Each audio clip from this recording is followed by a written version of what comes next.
Assalamualaikum warahmatullahi wabarakatuh. Bertemu lagi dengan saya, Faikatul 5, mahasiswa STIE Bank PPT Jateng, kelas Aptikum Statistik 03.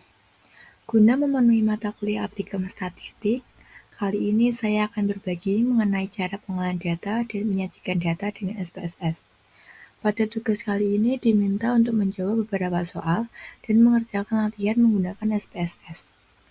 Langsung saja, yang pertama untuk tujuan pengolahan data, yaitu digunakan untuk menghasilkan informasi atau menghasilkan pengetahuan dari data mentah dengan mengubah data mentah itu menjadi informasi yang berguna bagi pengguna.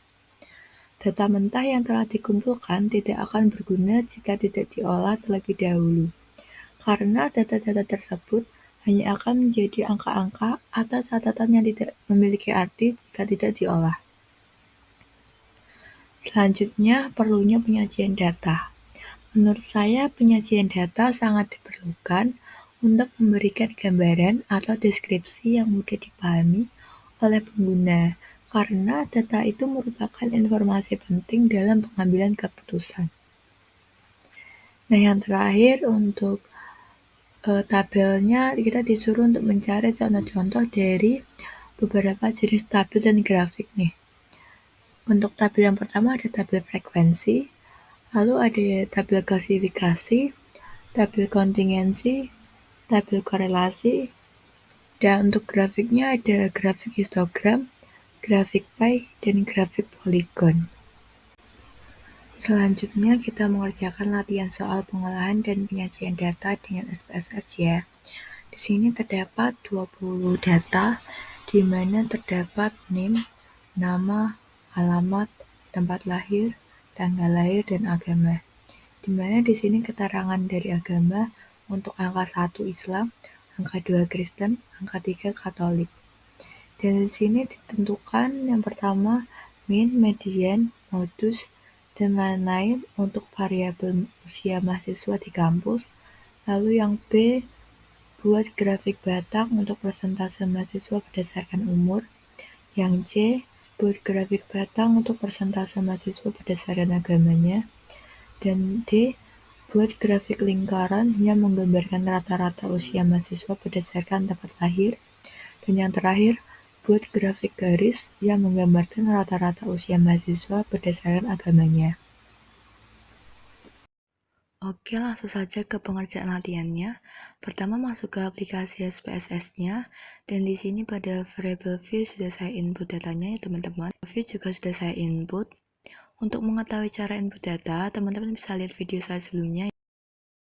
Nah, pada soal yang A, kita suruh untuk menentukan min, median, modus, dan lain-lain untuk variabel usia mahasiswa di kampus.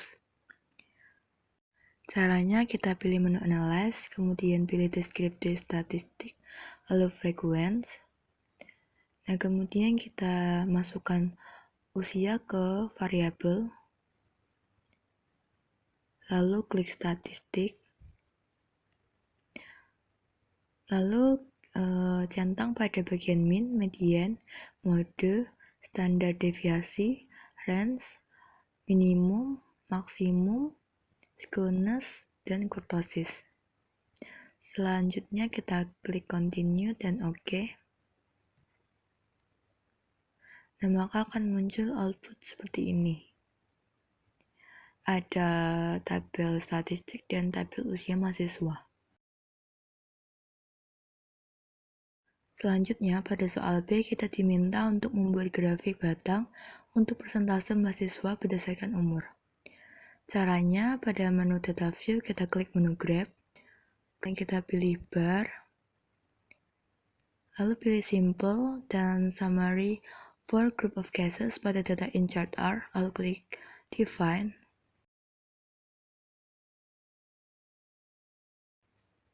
Nah, ini kita reset terlebih dahulu.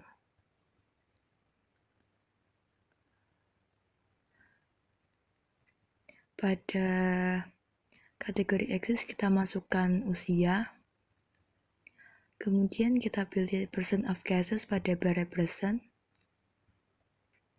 Kemudian kita klik title dan isi subtitle. grafik batang persentase mahasiswa berdasarkan umur atau usia.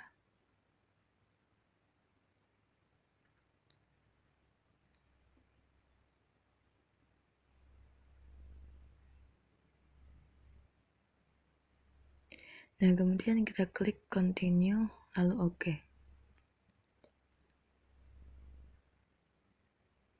Nah, maka akan muncul grafik batang pada output seperti ini. Nah, ini kan belum jelas ya berapa persennya masing-masingnya. Untuk lebih jelasnya kita klik 2 kali pada grafik. Kemudian kita klikkan data label mode kepada masing-masing grafik. Nah, maka akan terlihat berapa persen masing-masing usia mahasiswanya. Selanjutnya, pada soal C, kita diminta untuk membuat grafik batang untuk persentase mahasiswa berdasarkan agama. Seperti tadi caranya, kita klik menu Graph, kemudian pilih bar, lalu pilih Simple dan Summary for Group of Cases. Nah, masukkan variabel agama kepada kategori eksis. Kemudian pada bar represent kita pilih percent of cases. Kemudian klik title. Pada subtitle diisi saja dengan grafik batang persentase mahasiswa berdasarkan agama.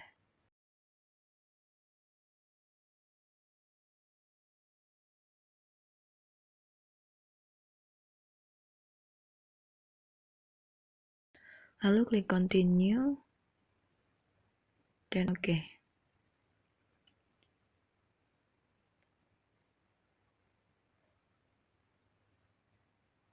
Nah, muncul grafik batang seperti ini.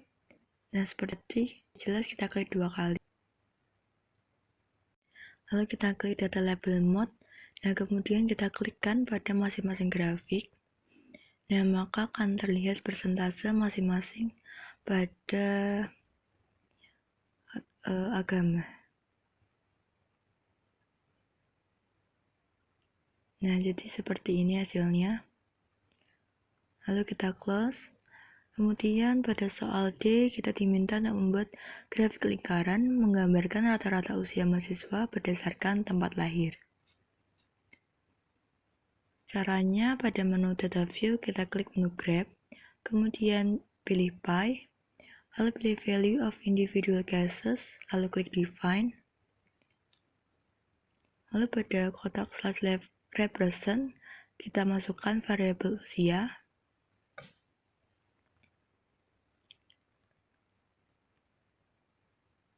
Kemudian pilih variabel pada /label. Kemudian klik tempat lahir pada kotak /label.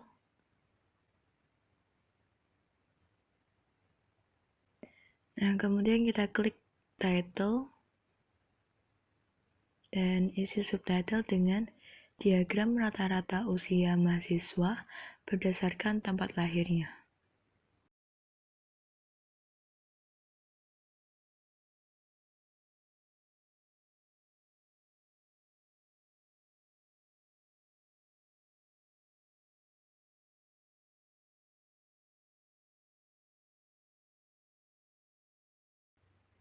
Kemudian klik continue, lalu OK. Nah, maka akan muncul grafik pada output seperti ini. Seperti tadi, jika ingin terlihat jelas berapa persennya, kita klik 2 kali. Lalu pada data label mode, kita klik dan arahkan pada ke setiap masing-masing bagian grafik itu. Nah, maka hasil akhirnya seperti ini. Lalu kita close. Pada soal terakhir kita diminta untuk membuat grafik garis yang menggambarkan rata-rata usia mahasiswa berdasarkan agama. Caranya pada menu data view kita klik menu grab, kemudian kita pilih line, lalu pilih simple dan value of individual cases, lalu klik define. Nah, kemudian masukkan variabel usia ke kotak line represent. Lalu pilih variabel pada kategori label dan klik agama ke kotak kategori label.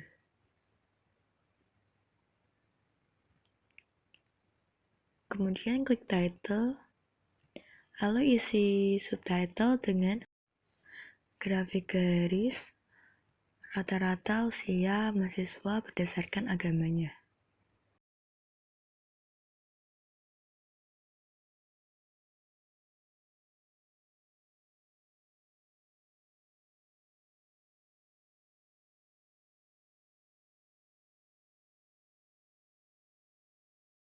Lalu klik continue dan OK.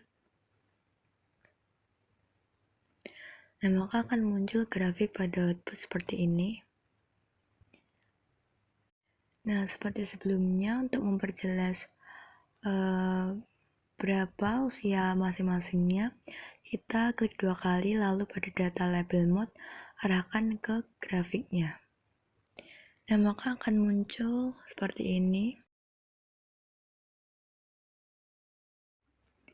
Nah, dari beberapa soal tadi nih teman-teman, maka akan terlihat hasilnya akan seperti ini.